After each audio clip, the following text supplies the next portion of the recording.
రైతు సోదరులకు నమస్కారం. ఈనాటి పంట పొలాల కార్యక్రమానికి స్వాగతం. ఈనాటి పంట పొలాల కార్యక్రమంలో వినండి, గాలికుంటు నివారణ టీకాల ప్రాముఖ్యత మరియు జీవాల పెంపకంలో పెంపకదారులు తీసుకోవాల్సిన యాజమాన్య పద్ధతుల గురించి ఆర్మూర్ మండలం ఇస్సాపల్లి గ్రామ గోపాలమిత్ర ఉంగరాల రాజన్న గారితో పరిచయం వింటారు.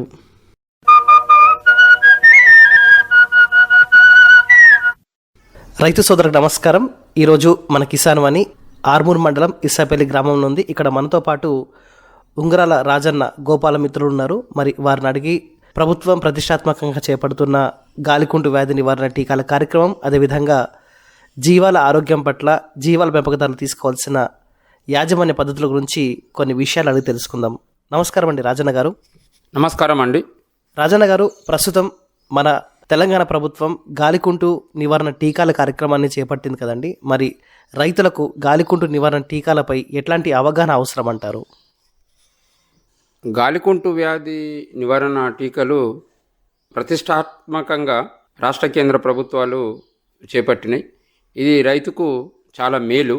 గతంలో ఇవి లేకుండే, అంటే ఇట్లా గాలి రోగం వస్తే డిక్కలల్లా పుండవడం, నాలుక మీద పొట్టు ఊడడం, అది శాశ్వతంగా పాల దిగుబడి తగ్గడం, అనారోగ్యానికి గురై పాడి రైతులకు కానీ లేకుంటే వ్యవసాయానికి పనిచేసే ఎద్దులు అవి కొన్ని ఎంత ట్రీట్మెంట్ చేసినా కొన్ని బాగు అయ్యేటి, కొన్ని కాక రైతు వేరే అమ్మేసి ఆ రైతు నుంచి చాలా నష్టం జరిగేది.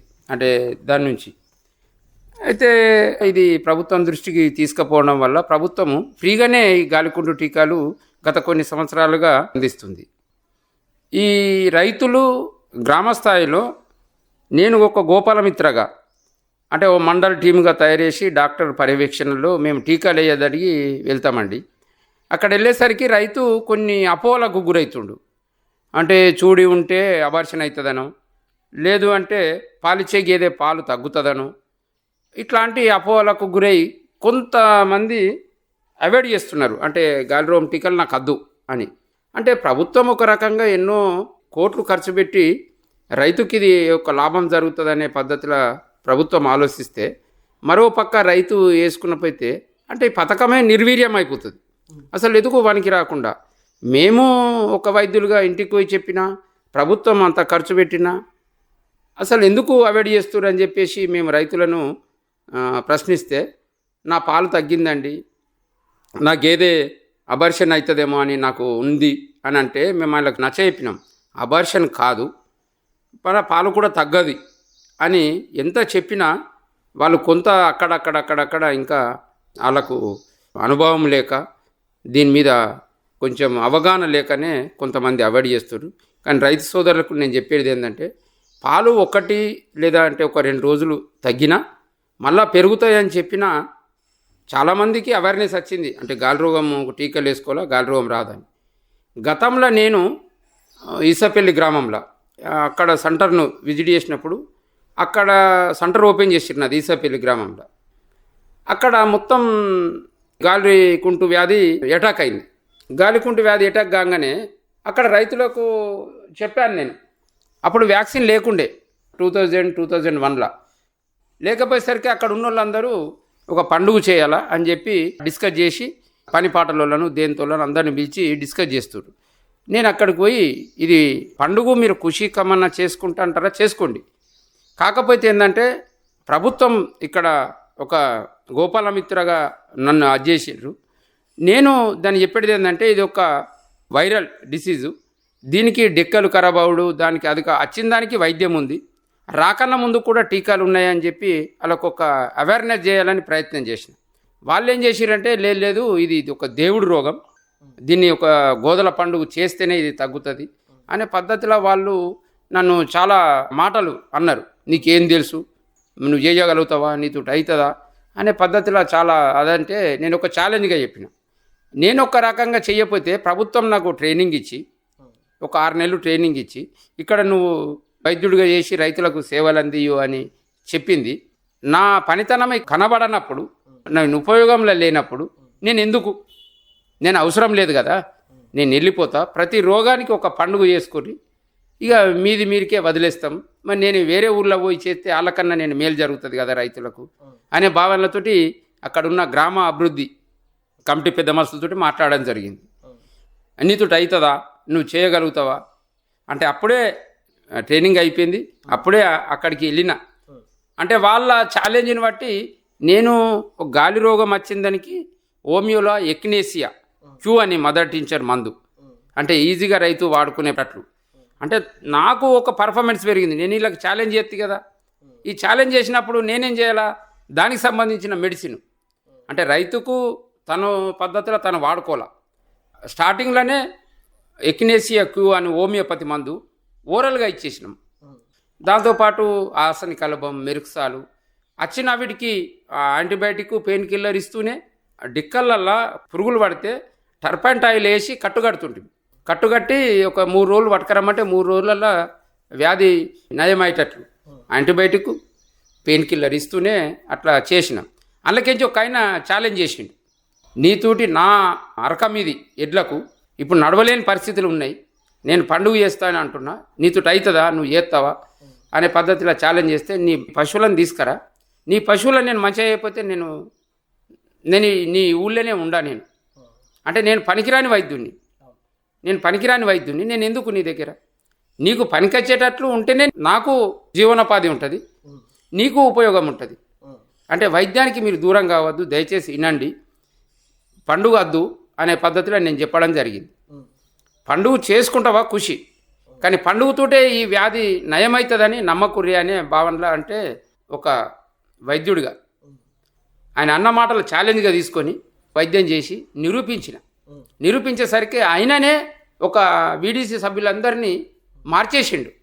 నిజమేరా సార్ చెప్పింది, టీకాలు ఉన్నాయి ప్లస్ వైద్యం ఉన్నది, ఆయన మంచిగానే చెప్తుండు, మనం అందరం దీన్ని వాడుకుందాము అని ఆ సంవత్సరము పండుగ బంద్ చేసిరు. అంటే దాన్ని నాకు తర్వాత అది ఎంతో హైలైట్ అయిపోయింది. అంటే సార్ నిజంగానే మనకు ఉపయోగపడేటట్లు మనకు సర్వీస్ ఇస్తాడు.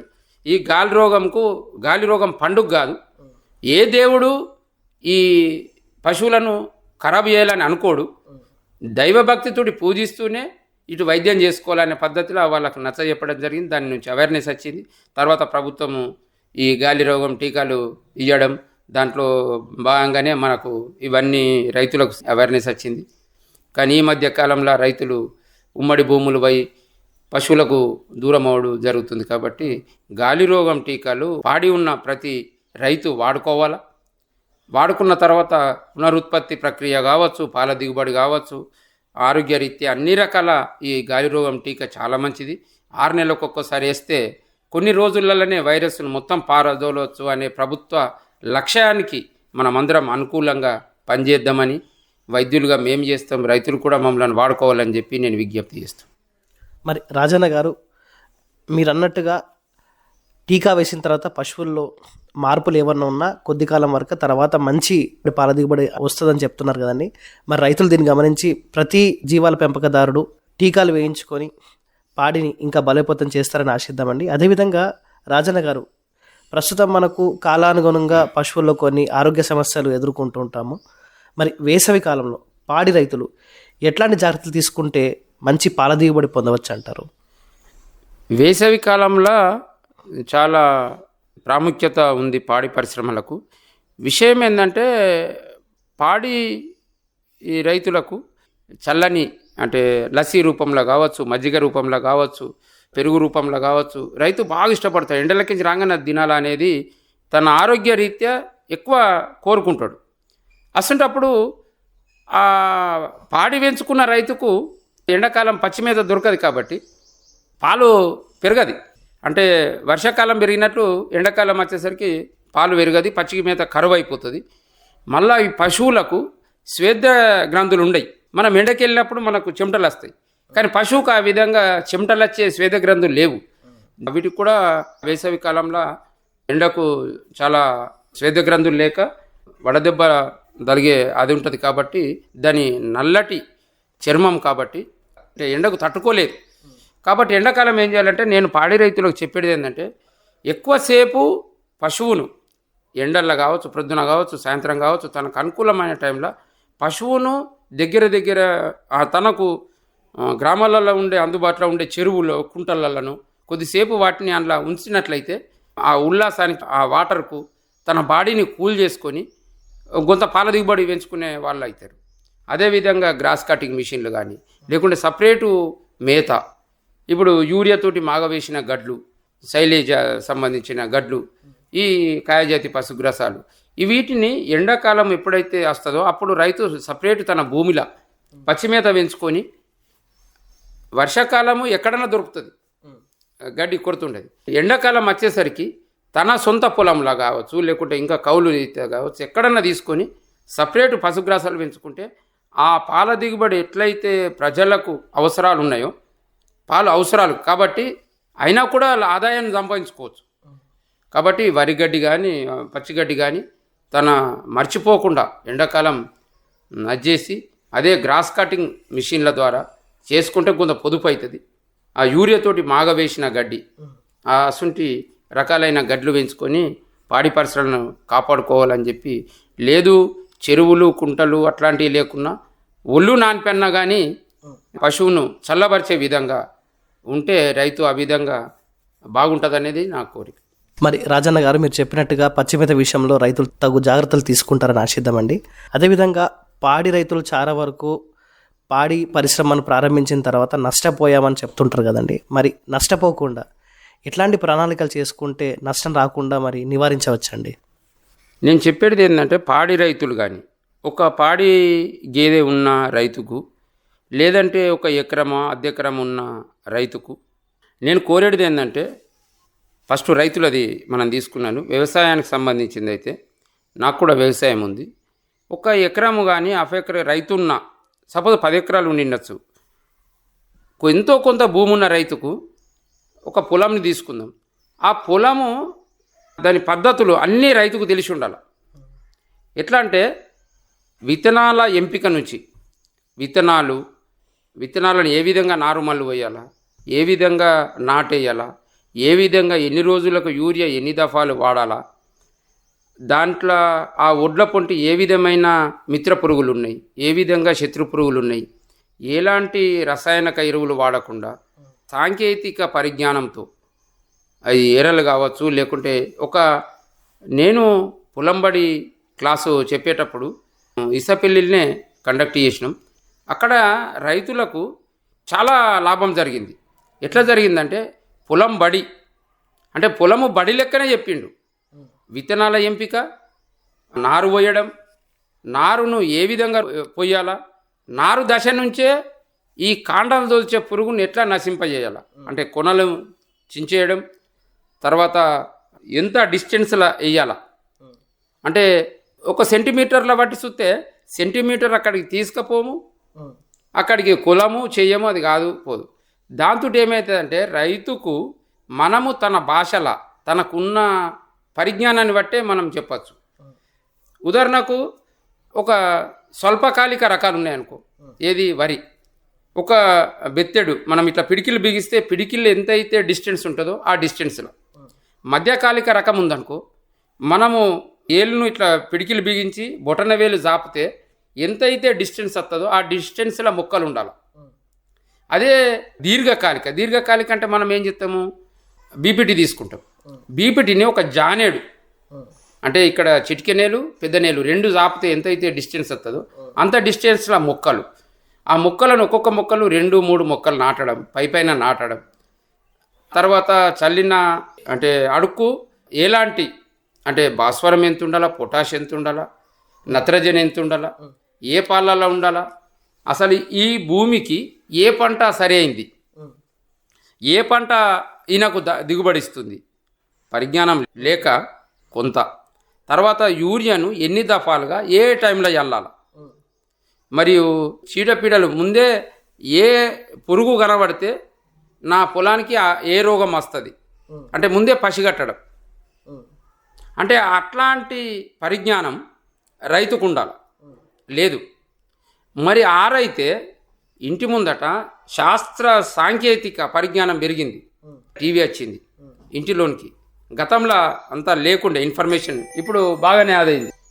మళ్ళీ ఒకటి తన వాడే స్మార్ట్ ఫోన్, అందులో కూడా ఇన్ఫర్మేషన్ వస్తుంది. మరి రైతు అనవసరమైనటువంటి చూసి ఆర్థికంగా నష్టం జరగకుండా తనకు పనికొచ్చేటివి చూసుకొని చాలా రకాల కార్యక్రమాలు వస్తున్నాయి.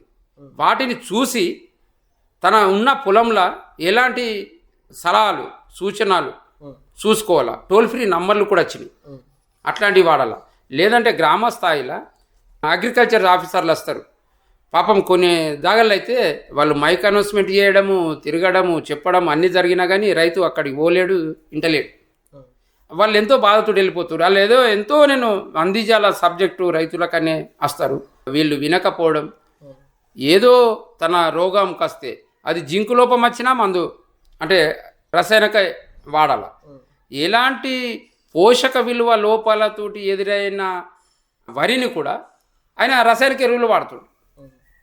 అసుంటప్పుడు ఏం చేయాలంటే తనకున్న అగ్రికల్చర్ ఆఫీసర్లు వాళ్ళ సలహా దగ్గరికి పోడు. అయినా గంటను విక్కపోయి ఫర్టిలైజర్ షాపుకి పోతే ఫెర్టిలైజర్ షాపు ఏముంటుంది, స్టడీ ఎంత పరిజ్ఞానం ఉంటుంది, తన మందుని సెల్ చేయాలా అన్న ఆలోచన ఉంటుంది. ఆ మందుని సెల్ చేసేస్తాడు. ఈ పలానా మందు తీసుకపో, నా మీద నమ్మకం ఉంచు, నీకు జబ్బరస్సు పని చేస్తుంది పో అని చెప్తాడు. అసంటప్పుడు ఈయన ఏం చేస్తాడు, ఆయన నమ్మకం మీద కొడతాడు. కొట్టి కొట్టి కొట్టి ఆ ఏదైతే ఉంటుందో మిత్ర పురుగులన్నీ చచ్చిపోతాయి. అంటే మిత్ర పురుగే చచ్చిపోతుంది ఫస్ట్, శత్రు పురుగు యావది. ఆ మిత్ర పురుగులే చచ్చిపోయి రైతుకు రాను భూసారాన్ని కలుషితమైపోయి రసాయనిక ఎరువుల బెడదతోటి అవి మనం తిన్నా ఆహారంగా మనకు స్లో పాయిజన్ అవ్వడం, దీనికి రైతు నష్టపోవడం, రైతు స్ప్రే చేసడం వల్ల తనకు బాడీ అదైపోవడం, ఇట్లా చాలా నష్టం జరుగుతుంది. దీన్ని అధిగమించాలంటే ఫస్ట్ రైతు లోపల మార్పు రావాలా. అట్లాగే అగ్రికల్చరు అంటే ఆఫీసర్లు కానీ అక్కడున్న వాళ్ళు ఇలాంటి కార్యక్రమాలు ఎట్లా చేద్దామనే ఆలోచన వాళ్ళకు కూడా కొంచెం, అంటే రైతును మార్పు కోసం వాళ్ళ ఆలోచనలు చేస్తుర్రు. ఎట్లా అయితే చేద్దాం అనేది వాళ్ళు పొలంబడి తరహా పాడిబడి పొలంబడిలో ఒక 30 మందిని ఉంచిండు. ఆ 30 మందికి రెగ్యులర్గా వెళ్తాం. వారంకు ఒక రోజు ఒక గంట, వారంకు ఒక రోజు, ఆ రోజులో ఒక గంట, ఆ గంటలో కొంతే సబ్జెక్టు బగ్గ కాదు, మళ్ళా కొంత చెప్పడం వదిలేయడం, కొంత చెప్పడం ప్రతిదీ. అంటే దాంతో పొలంబడి, సోయా, మక్క ఇవి 3 చెప్పడం జరిగింది. చాలా మంచిగా అనిపించింది. ఆ తరహా కార్యక్రమాలు జరగాలని చెప్పి నేను కోరుకుంటున్నాను. అయితే పాడి మీద కూడా నేను చెప్పేది ఏంటంటే, పాడి పెంచుకున్న రైతులు మీరు ముందు అన్నట్లుగా పాడి ఎందుకు నష్టాలు జరుగుతున్నాయంటే కొంత నష్టాలు జరిగిన మాట వాస్తవమే. పాడికి చూడి కాలం ఎంత ఉంటుంది, 10 నెలలు అంటే 310 రోజులు, 17 రోజుల మధ్యకాలంలో ఈంతది. ఈనంగానే 2 నెలల నుంచి మళ్ళా ఎద లక్షణాలు చాలా అవుతాయి. ఆ ఎద లక్షణాలు గుర్తించి వాడాలి. అయితే ఇక్కడ ఏం జరుగుతుందంటే రైతుకు ఫస్ట్ పరిజ్ఞానం తెలాలి. ఒక బర్రె పెంచుకున్నాడా, నా బర్రెకు చూడికాలం ఎంత, నా దుడ్డెలను ఎట్లా పోషించుకోవాలా, చూడి పద్ధతులు ఏంటి, చూడి ఈనినాక దాని పాల దిగుబడి పెంచే పద్ధతులు ఏంటి, ఇవన్నీ ఒక ఎకరం భూమి ఉన్న రైతుకైతే ఎట్లయితే అవగాహన కావాలని నేను ముందు చెప్పాను, ఇది కూడా ఒక గేదె ఉన్న ప్రతి రైతుకు నా బర్రె ఎప్పుడు ఎదకొస్తుంది, దీన్ని ఎప్పుడు కట్టిపియాలా. ఇంతకుముందు పశువులకి వెళ్తే జంగిట్లకి వెళ్తే అల్లనే అంబోతుంటుండే, ఎప్పుడు వారుతుందో ఎప్పుడు కడుతుందో రైతుకు అవగాహన లేదు. ఇప్పుడు ఆ మందలు బంద్ అయిపోయినాయి. మా ఆరుమూరు మండలం అయితే చాలా చోట్ల, కొన్ని గ్రామాలలో అయితే మందలే లేవు. అంటే ఇండివిజువల్గా పెంచుకునేటట్టు తయారైనప్పుడు ఏం చేయాలా, ఈయనకు అసలు నా బర్రె ఒకటే పెంచుకుంటే నా బర్రె ఎట్లా కట్టాలా అనే ఒక అనుమానం పుడుతుంది. నేను చెప్పిన మా కృత్రిమ గర్భధారణ ద్వారా నువ్వు చేసుకోవచ్చు, చేయొచ్చు అని. అయితే ఇక్కడ ఒక 2 జరుగుతాయి. కృత్రిమ గర్భధారణ కూడా కొంచెం అటు ఇటు ఏమవుతుందంటే, ప్రొద్దున ఎదకత్తే సాయంత్రం సూదయ్యాలి. రైతు ఏం చేస్తాడు, తన పరిజ్ఞానాన్ని ఉపయోగిస్తేనే మాకు మేలు, తనకి సబ్జెక్టు తెలిసి ఉంటేనే మాకు మేలు, తనకు తెలుస్తలేదు. తెలియక మమ్మల్ని ఏ టైంలో వాడాలా, సార్ నా బర్రె ఉరుతుంది అంటాడు. ఉర్రుడు కాదు, యోని నుంచి కోడిగుడ్డు తెల్లసొన కారినప్పుడు అది 21 రోజుకు ఒకసారి కారుతుంది. కారినప్పుడు మాకు ప్రొద్దున కారితే సాయంత్రం కారితే ప్రొద్దున ఈ ఇంజెక్షన్ వేయాలి. అంటే 12 గంటల తర్వాత ఆ ఇంజెక్షన్ వేస్తే ఏమవుతుందంటే, అక్కడ అండం విడుదలయ్యే టైంలోనే మేము శుక్రకణాన్ని పాస్ చేస్తాం. అసంటప్పుడు ఫలదీకరణం చెందే అవకాశం ఉంటుంది, సక్సెస్ రేట్ ఎక్కువ ఉంటుంది. అసంటప్పుడు ఆ రైతు ఒకసారి 2 సార్లు ఆ టైము పాటించకుండా మమ్మల్ని పిలిచి, మేము కూడా అక్కడికి పోయినాం కదా, ఎందుకు ఆపస్ రాలా, సరే వేద్దాంలే రైతుని ఎందుకు కష్టపెట్టాలా, వేయకుండా పోతే మళ్ళీ ఆయన అదవుతాడేమో అని చెప్పి మనం వేసి సబ్జెక్టు చెప్పినా కానీ ఆ రైతు దాని వైపు ఆలోచించకుండా తనకు బయట పనొత్తిడి, ఇంట్లో ఆడోళ్ళు చూస్తారు, మేము పోయి మగళ్ళతోటి మాట్లాడతాం. కాబట్టి ఈడ రెండు మిస్గైడ్ అవుతాయి. ఇంట్లోనేమో ఆడోళ్ళు అంటే ఆడోళ్ళకు కూడా ఈయన చెప్పగలిగి ఆడోళ్ళని కూడా మేము ఎడ్యుకేట్ చేస్తే మాకెంతో మేలు అవుతుంది. ఎందుకంటే ఇంటికాడ ఉండి పెండ తీసుడు 24 గంటలు వాళ్ళతోటే ఉంటారు, ఆడోళ్ళే ఉంటారు. మగోళ్ళు పాల అమ్మబోవడమా, పాలు ఇవ్వడం వల్ల, బర్రెది కొనుకొచ్చడమా, గడ్డి తీసుకురావడమా, ఇదే పనులలో తిరుగుతాడు మగోళ్ళు. అంటే ఇంటిలో ఆడవాళ్ళకు ఎక్కువ అది ఉంటుంది. కాబట్టి ఆడవాళ్ళతో మేము డైరెక్ట్ మాట్లాడలేం. కాబట్టి మగవాళ్ళకి తెలిసిన సబ్జెక్ట్ ఆడవాళ్ళతో డిస్కస్ చేసినప్పుడు పాడి పరిశ్రమ కొంచెం ముందంజలో ఉంటుంది. అసొంటి కుటుంబాలే పాడిని ఎక్కువ లాభాలు పొందుతారు, ఆర్థికంగా నష్టాలు కాకుండా. అట్లా రైతు సోదరులు అట్లా మీ ఆడవాళ్ళతో కూడా మీరు డిస్కషన్ చేసి మీరు మీటింగ్లకు పోయినప్పుడు వాళ్ళతో కూడా ఈ సబ్జెక్టు షేర్ చేయమని కొడుతున్నా. లేదంటే ప్రభుత్వానికి నేను విన్నవించేది ఏంటంటే మనకున్న డాక్రా గ్రూపులు, మహిళా సంఘాల ద్వారా కూడా ఈ సబ్జెక్టును అందిస్తే ఎంతో కొంత మేలవుతుందని చెప్పేసి నేను విజ్ఞప్తి చేస్తాను. రైతు సోదరులకు ఇంకేమన్నా అనుమానాలు ఉన్నట్లయితే ఇప్పటిదాకా ఇన్న సబ్జెక్టు పరంగా మీకేమన్నా సలహాలు సూచనలు కావాలన్నా ఇంకా ఏదన్నా కావాలన్నా నేను ఉంగరాల రాజన్న, నేను ఈసపల్లి గోపాలమిత్రనండి. నా సెల్ నంబర్ వచ్చేసి 9440843662. మరొకసారి 9440843662 నంబర్కు కాల్ చేసి మీ యొక్క సందేహాలను మా నుంచి షేర్ చేసుకోవాలని చెప్పి కోరుతున్నాను. మరి రాజన్న గారు, మీరు గాలికుంటు వ్యాధి నివారణ గురించి, అదేవిధంగా పాడిలో మంచి లాభాలు సాధించడానికి రైతు సోదరులు చేపట్టవలసిన యాజమాన్య పద్ధతులు గురించి మంచి విషయాలు తెలియజేసినందుకు ఆకాశవాణి తరఫు నుండి, అదేవిధంగా రైతు సోదరుల తరఫు నుండి ధన్యవాదాలండి. ధన్యవాదాలండి.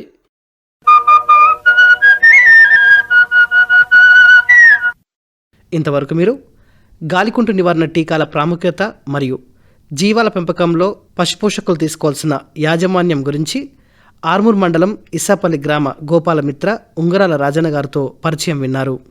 కార్యక్రమంలో ఇప్పుడు ఒక జానపద గేయం వింటారు. రసదగురు రాయవంతని మాయావాత్మలో దరచితే ఆనందమాయా, రసగురు రాయవంతని మాయావాత్మలో దరచుతే ఆనందమాయా, రసదగురు రాయవంతని మాయావాత్మలో దరచితే ఆనందమాయా, రసగురు రాయవంతని మాయావాత్మలో దరచుతే ఆనందమాయా. గురుడు చెప్పిన మాట వినకున్న కేడు, వింటే లోకులతోని అపకీర్తి పాలు.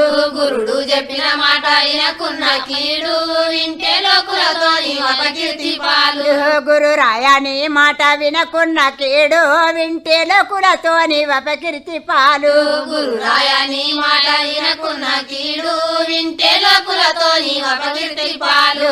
కారండ పడవిల కాకి ఉన్నది రహా, కాకి కనులకై లోకమున్నది రహా. కారండ పడవిల కాకి ఉన్నదిరా, కాకి కన్నులకై లోకమున్నదిరా.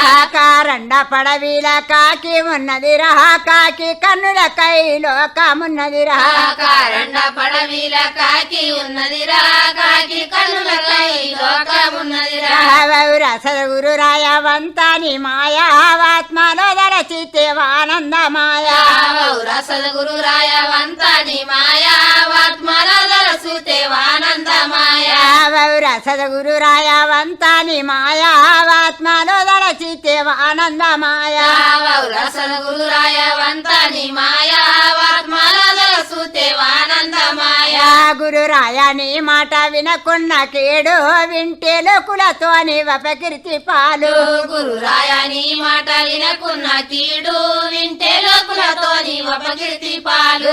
గురు రాయని మాట వినకున్న కేడు, వింటే లోకులతోని అపకీర్తి పాలు. గురు రాయని మాట వినకున్న కీడు, వింటే లోకులతోని అపకీర్తి పాలు. వర్రె గడ్డన ఒక్క నక్క ఉన్నది రహా, నక్క కడుపుల నాగలోకమున్నది రహా. ఒర్రె గడ్డన వగ నక్క ఉన్నదిరా, నక్క కడుపుల నాగ లోకమున్నదిరా. వర్రె గడ్డన ఒక్క నక్క ఉన్నది రహా, నక్క కడుపుల నాగలోకమున్నది రహా. ఒర్రె గడ్డన వగ నక్క ఉన్నదిరా, నక్క కడుపుల నాగ సద్గురు రాయవంతాని మాయావాత్మలో దరచితేవ ఆనందమాయా సద్గురు రాయవంతాని మాయావాత్మల సుతేవానందమాయా సద్గురు రాయవంతాని మాయావాత్మలో దరచితేవ ఆనందమాయా సద్గురు రాయవంతాని మాయావాత్మల సుతేవానందమాయా గురు రాయని మాట వినకున్న కేడు వింటే లోకులతో అని వపకీర్తి పాలు గురు రాయని మాట వినకున్న కీడు వింటే లోకులతో అపకీర్తి పాలు గురు రాయని మాట వినకున్న కేడు వింటే లోకులతో అని వపకీర్తి పాలు గురు రాయని మాట వినకున్న కీడు వింటే లోకులతో అపకీర్తి పాలు గంగా గడ్డన ఒక్క కొంగ ఉన్నది రా కొంగ మెడల కోటి లింగాలున్నాయి రా గంగా గడన కొంగ ఉన్నదిరా కొంగ మెడల కోటి లింగాలున్నాయిరా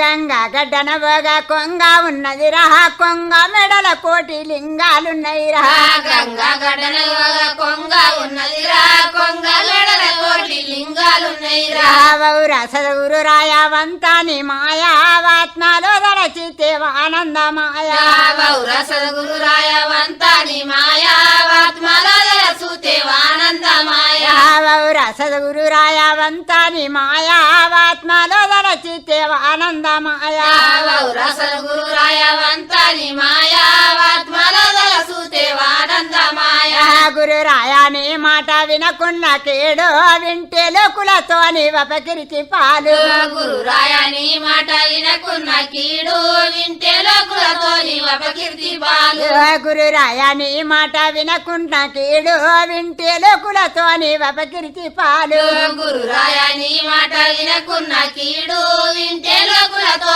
అపకీర్తి పాలు చింత చెట్టు మీద చిలిక ఉన్నది రా చిలిక నోటిల రామ పలుకులున్నాయి రా చింత చెట్టు మీద సిలికాయ ఉన్నదిరా సిలికా నోటిల రామ పలుకులున్నాయిరా చింత చెట్టు మీద చిలిక ఉన్నది రా చిలిక నోటిల రామ పలుకులున్నాయి రా చింత చెట్టు మీద సిలికాయ ఉన్నదిరా సిలికా నోటిల రామ పలుకులున్నాయిరా రావౌరా సద్గురు రాయవంతాని మాయావాత్మలో దరచితేవ ఆనందమాయా సద్గురు రాయవంతాని మాయావాత్మల సుతేవానందమాయా రావౌరా సద్గురు రాయవంతాని మాయావాత్మలో దరచితేవ ఆనందమాయా సద్గురు రాయవంతాని మాయావాత్మల సుతేవానందమాయా గురు రాయని మాట వినకున్న కేడు వింటే లోకులతోని వపకీర్తి పాలు గురు రాయని మాట వినకున్న కీడు వింటే లోకులతో అపకీర్తి పాలు గురు రాయని మాట వినకున్న కేడు వింటే లోకులతోని వపకీర్తి పాలు గురు రాయని మాట వినకున్న కీడు వింటే లోకులతో అపకీర్తి పాలు వెలకి చెట్టు మీద వెలిక ఉన్నది రా ఎలిక కడుపుల ఏడు లోకాలున్నాయి రా ఎలికి చెట్టు మీద ఎలుక ఉన్నదిరా ఎలుక కడుపుల 7 లోకాలున్నాయిరా వెలకి చెట్టు మీద వెలిక ఉన్నది రా ఎలిక కడుపుల 7 లోకాలున్నాయి రా ఎలికి చెట్టు మీద ఎలుక ఉన్నదిరా ఎలుక కడుపుల 7 లోకాలున్నాయిరా రావౌరా సద్గురు రాయవంతాని మాయావాత్మలో దరచితేవ ఆనందమాయా సద్గురు రాయవంతాని మాయావాత్మల సుతేవానందమాయా రావౌరా సద్గురు రాయవంతాని మాయావాత్మలో దరచితేవ ఆనందమాయా సద్గురు రాయవంతాని మాయావాత్మల సుతేవానందమాయా గురు రాయని మాట వినకున్న కేడు వింటే లోకులతోని వపకీర్తి పాలు గురు రాయని మాట వినకున్న కీడు వింటే లోకులతో అపకీర్తి పాలు గురు రాయని మాట వినకున్న కేడు వింటే లోకులతోని వపకీర్తి పాలు గురు రాయని మాట వినకున్న కీడు వింటే లోకులతో మీరు విన్న ఆ పాటతో ఈనాటి పంట పొలాలు కార్యక్రమం సమాప్తం.